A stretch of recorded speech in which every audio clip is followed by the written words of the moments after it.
Namdev Shastri ऑफिशियलला subscribe करा. सिद्धांत ऐका, आनंदी, निर्भय व सुखी व्हा. धन्यवाद. कर्माचं स्वरूप आणि अपेक्षेचं स्वरूप विसंगत आहे म्हणून दुःख होतं. 9व्या अध्यायामध्ये भगवंतानी स्वतः खंत व्यक्त केलेली आहे. माझे शब्द गंभीरतेने घ्या. भगवंताला काय वाटतं कधीतरी विचार करा. नेहमी तुमचाच विचार का करता तुम्हीच श्रेष्ठ आहात याचा विचार का करता? कधीतरी भगवंताच्या बाजूने विचार करा ना.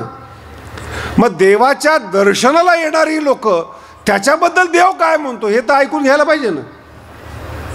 9व्या अध्यायामध्ये अतिशय सुंदर वर्णन केलेले आहेत. अवजानन्ति माम मूढा शब्दांचा प्रयोग कसा गोड शब्द आहे बरं का. मूढा, मूढा म्हणजे मूर्ख नाही, मोहित झालेले. मोहित झालेले. माम अवजानन्ति, मला ओळखत नाही. विज्ञान असो, नासा असो, नाही तर जगातलं कुठलंही विज्ञान असो, हा श्लोक वाचून पहा म्हणजे भारतीय संस्कृतीची किती उच्चता आहे ते आपल्या लक्षात येईल. भगवान श्रीकृष्ण म्हणतायत माम मूढाः अवजानन्ति, ओळखत नाही. का? त्यांना असं वाटतं मानुषीं तनुमाश्रितम, मी माणसाच्या शरीराचा आश्रय केलेला आहे ईश्वराने, असे मूर्ख लोक समजतात. तुम्ही पण समजून घ्या, देव आकारात नाही निराकारात देव आहेत. हे देव आकारात येऊन सांगतो. मानुषीं तनुमाश्रितम, मानुषीं तनुम, ठीक आहे, पण ती तनु पंचमहाभौतिक आहेत. ईश्वर जो आहे तो त्यातला नाही. परमभाव अजानंतः, संपूर्ण जगाला व्याप्त केलेलं परब्रह्म ते माझं वास्तविक स्वरूप आहे. भारतीय संस्कृती आणि तत्वज्ञान जे लोक नावं ठेवतात त्यांनी या श्लोकांचा विचार करावा. मग का पूजा करताय विठ्ठलाची, श्रीकृष्णाची? त्याचं कारण ज्ञानोबराय देतात. त्याचं कारण ज्ञानोबराय देतात. प्रश्न तिथे आहेत. मानुषीं तनुमाश्रितम परमभाव अजानंतः मम भूत महेश्वरम. मग का पूजा करायची सगुण साकाराची? खूप सुंदर उत्तर आहेत. निर्गुणी पावलो सगुणी भजता, हे उत्तर आहे त्याचं. नाही, शिकायचं आहे, मोठं विद्वान व्हायचं आहे, बाराखड्यात शिकावं लागतील. एका मुलाला पहिलीमध्ये टाकलं, रोज जाऊन जाऊन वैताग आला त्याला. त्याने वडिलाला विचारलं तुमची इच्छा काय? काय नाही, MA पास करावं. मग मला पहिलीमध्ये का बसवलं? सरळ MA मध्ये बसवा. त्या मुलाचा तर्क बरोबर आहे, अर्थ बरोबर नाही. मुलगा चुकीचं बोलत नाही. वडिलाला काय विचारतो, मला कुठं बस शिकायचं? MA पर्यंत. मग पहिलीला का बसवलं? रस्ता तो आहे, जायचं MA ला, रस्ता पहिलीचाच आहे. पहिली पास केल्याशिवाय जगातलं कुठलंही विद्यालय दुसरीला घेणार नाही. नाही, मला एखादा माणूस प्रौढ असला 10वीला बसेल, 12वीला बसेल, बसावं तर लागेल ना प्रौढ असला तरी. पण शिक्षणाशिवाय पर्याय नाही. ज्ञानोबराय म्हणतात निर्गुण साध्य आहे, निर्गुण स्वरूप आहे.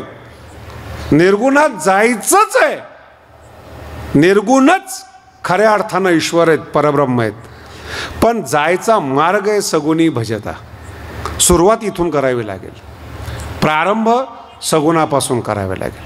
मग सगुणाची उपासना करता करता, वारकरी संप्रदाय किती सुंदर आहे पहा. सगुणाची उपासना करता करता मूर्ती बाजूला जाते, मूर्ती बाजूला जाते आणि अभंग तयार होतो, जो आयुष्यभर आपण म्हणतो सुंदर ते ध्यान. आता मूर्ती सुंदर नाही आहे. जरा गंभीरतेनं अभंगाकडे लक्ष द्या. सुरुवातीला समचरण दृष्टी विटेवरी साजेरी, आणि एकदा तुमचा अभ्यास झाला, तुमच्या अंतःकरणाची ओजस्विता वाढली, उच्चता वाढली. सुंदरते ध्यान उभे विटेवरी. आता मूर्ती ध्यानामध्ये बदलते. मूर्ती राहत नाही, ध्यान हे मुख्य स्वरूप होतं. प्रक्रिया खूप मोठी, फक्त सामान्य पद्धतीने सांगतो. जगद्गुरु तुकोबराय सुरुवात करतात मूर्तीपासून, नामावर येतात, ध्यानावर येतात. आणि काल अंतिम सिद्धांत मी आपल्याला सांगितला. विश्वरूप पाहणारा अर्जुन विश्वरूपात्मक होतो. हे अर्जुनाची परिणिती. आता पुसणे सांगणे हे अर्जुन 5000 वर्षापूर्वी. तोच शब्द जगद्गुरु तुकोबराय 400 वर्षापूर्वी सांगतात. सुरुवात आहे समचरणदृष्टी, नाम, मग ध्यान. आणि एक काळ असा येतो जगद्गुरु तुकोबरायांच्या जीवनामध्ये, अनुरेणू या थोकडा तुका आकाशा एवढा, निर्गुणी पावलो सगुणी भजता. हा क्रम आहे, हे जीवन आहे. उद्देश लहान नाही आहेत, महान आहे. पण त्या महान मध्ये प्रवेश लहानापासून आहे. म्हणून कर्म करत असताना काय सांगतात गुरुदेव, काय शिकवतात गुरुदेव, शंका नका घेऊ. तिथे अभ्यासा, अपेक्षा नका ठेवू. येईल, कळेल. काय काय गोष्टी कळताच कळतात. अत्यंत श्रीमंताचा मुलगा होता, 6-7 वर्षाचा.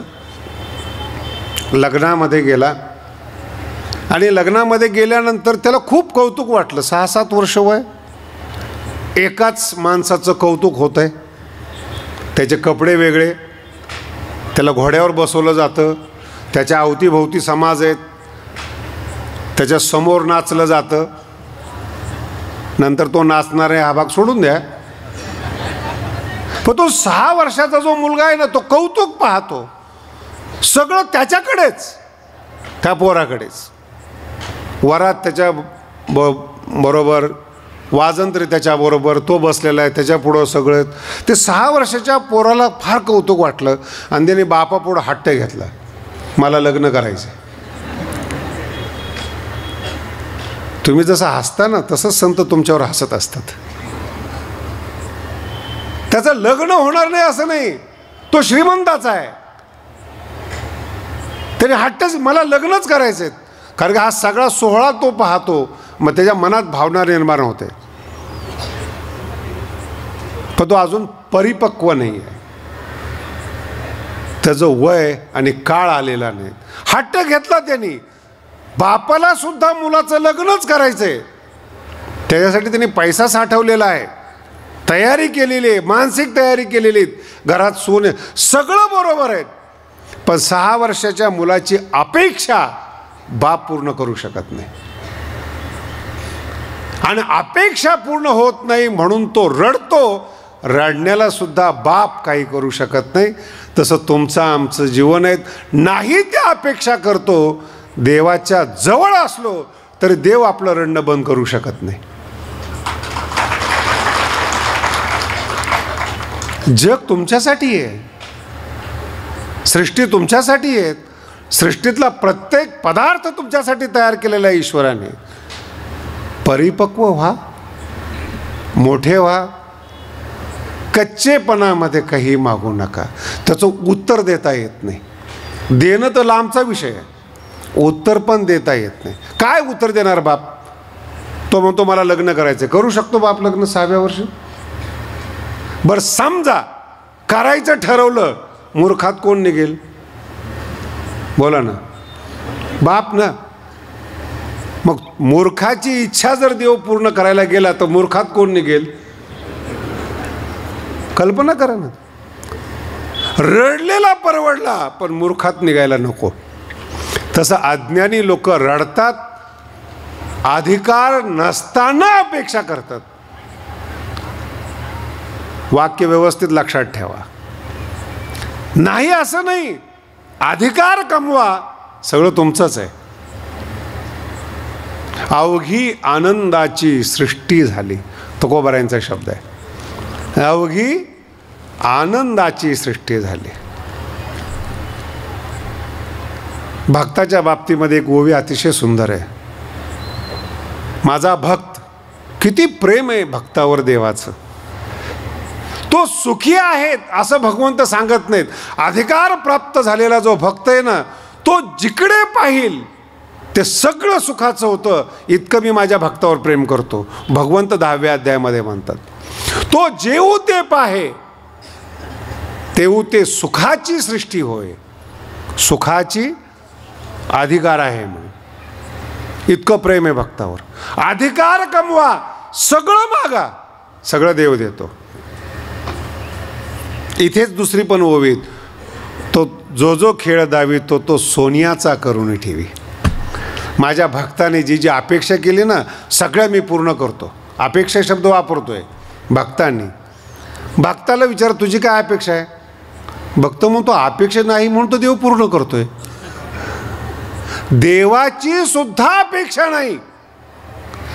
याला म्हणतात अरुण रेणुया थोकडा तुका आकाश. मूर्तीपासून प्रारंभ झाला आणि जगद्गुरु तुकोबराय आकाशा एवढे व्यापक झाले. हे जीवन आहे, हे ज्ञान आहे, हे सुख आहे, हे आनंद आहे. आणि ही ज्ञानेश्वरी शिकवते. हा ज्ञानेश्वरी अधिकार प्रदान करतात. ज्ञानोबराय अधिकार देतात. लहान आहात, महान व्हा, अपेक्षा करू नका संसारातले. आणि ओवीचा अर्थ पहा कसा बदलतो. जयाचे ठाई पांडवा अपेक्षे नाही रिघावा. ते अपेक्षा करत नाही. अपेक्षा आपण होऊन भक्ताच्या जीवनात जात नाही असा अर्थ आहे. अपेक्षे नाही रिघावा, ज्याच्या अंतःकरणात अपेक्षेला प्रवेश नाही, म्हणून सुखासी चढावा जयाचे असणे. या ओवीचा भाव तुकोबराय प्रकट करतात. सुख घडोघडी वाढो लागे. दर तासाला सुख वाढतं. सुख घडोघडी वाढो लागे. वाढतं सुख, घडोघडी वाढो लागे. कधी अपेक्षे नाही रिघावा. मग सुखासी चढावा जयाचे असणे. जयाचे असणे शब्द फार विचित्र आहेत, सगळं सूत्रात्मक आहेत. ज्याचं अस्तित्व असणं सुखासी चढावा. ज्याचं असणं आनंदाला दुप्पट करणार आहे. ज्याचं असणं, ज्याचं अस्तित्व, याचा आपण फार मोठा विचार करतो. अस्तित्व सुखाला डबल करतं. अस्तित्व, आपलं अस्तित्व दुःखाला डबल करतं. का? अपेक्षा. रिघावा नाही, अपेक्षामय जीवन आहे. कर्म नाही पण अपेक्षायुक्त जीवन आहे. आणि अपेक्षा इतक्या वाईट असतात, कोण पूर्ण करणार तुमच्या अपेक्षा. सगळेच अपेक्षावान आहेत. ओळख करा एक महिनाभर एखाद्या माणसाची, दुसऱ्या महिन्यात तो तुम्हाला पैसे उधार मागतो. एवढी महाग ओळख आहे. संबंध ठेवून पहा, घराला आग लागते. ज्याची ओळख आहे ना, तोच घराला काळीमा फासतो. बाहेरचे अनोळखी लोक नाहीत. अनोळखी लोक एखाद्या वेळेस दरोडा टाकून जातील, सापडलं तर नशीब. पण ओळखीचे माणसं वाळवी लागल्याप्रमाणे घराला समाप्त करतात, दुखी करतात. ज्या ज्या माणसाकडून जी जी अपेक्षा कराल ती माणसं तितके घातक ठरतात. मोठं उदाहरण आहे तुम्हाला दोन्ही बाजूचं. रावण सुखी होता, बिभीषणाने बर्बाद केला. अयोध्या सुखी होते, कैकेयी इच्छेनं अपेक्षेनं बर्बाद होते. दोन्हीकडे संगती. आणि जी अपेक्षा निर्माण करतात, दुसरा सिद्धांत व्यवस्थित आहे का, जी अपेक्षा निर्माण करतात ना ते निव्वळ मूर्ख असतात.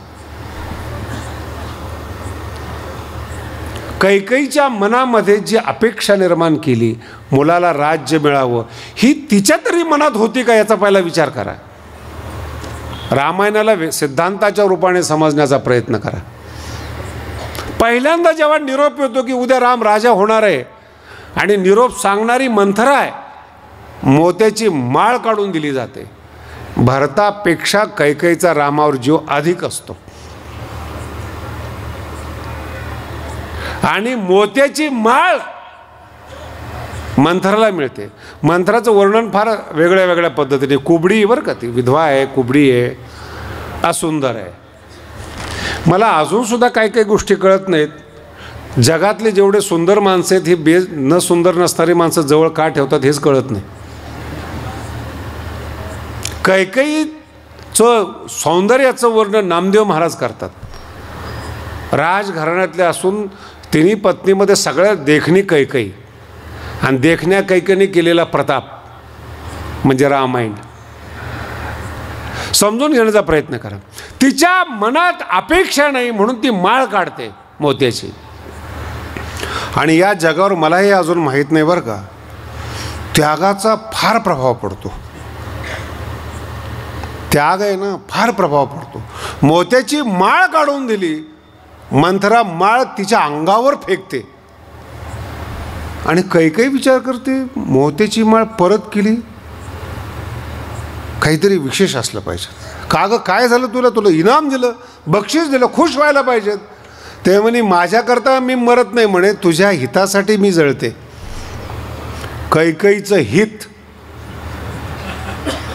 दशरथ कमी पडला म्हणून मंथरा कामाला आली.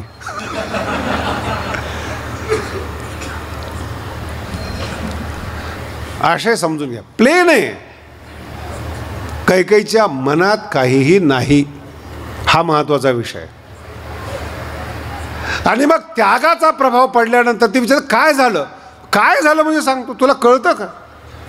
नसलेलं दुःख जे मी येत्या 7 दिवसामध्ये तुम्हाला सांगितलं, आभासी जीवन, व्हर्च्युअल लाईफ, ते जीवन मंथरा उभी करते.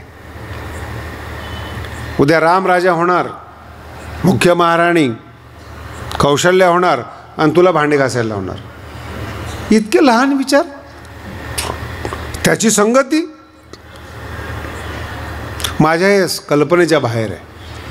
आणि ती जेव्हा सांगायला सुरुवात करते ना, तन्मय होऊन कैकेयी ऐकते. आणि बोलता बोलता दोघांची जागा बदलते. मंथरी वर बसते आणि कैकेयी खाली बसते. ज्या घरामध्ये मंथरेप्रमाणे बुद्धी सिंहासनावर बसते, त्या घराचं वाटोळं झाल्याशिवाय राहत नाही. बुद्धी महत्त्वाची आहे. आणि कैकेयी जी महाराणी ती खाली बसते, मंथरा गुरु होते आणि कैकेयी शिष्या होते. आणि ती मंथरा अपेक्षा निर्माण करते कैकेयीमध्ये, जी कैकेयीमध्ये नाही. माग, हिचा नवरा आहे का मंथरेचा मागायला? हिच्या डोक्यात बसत नाही ते.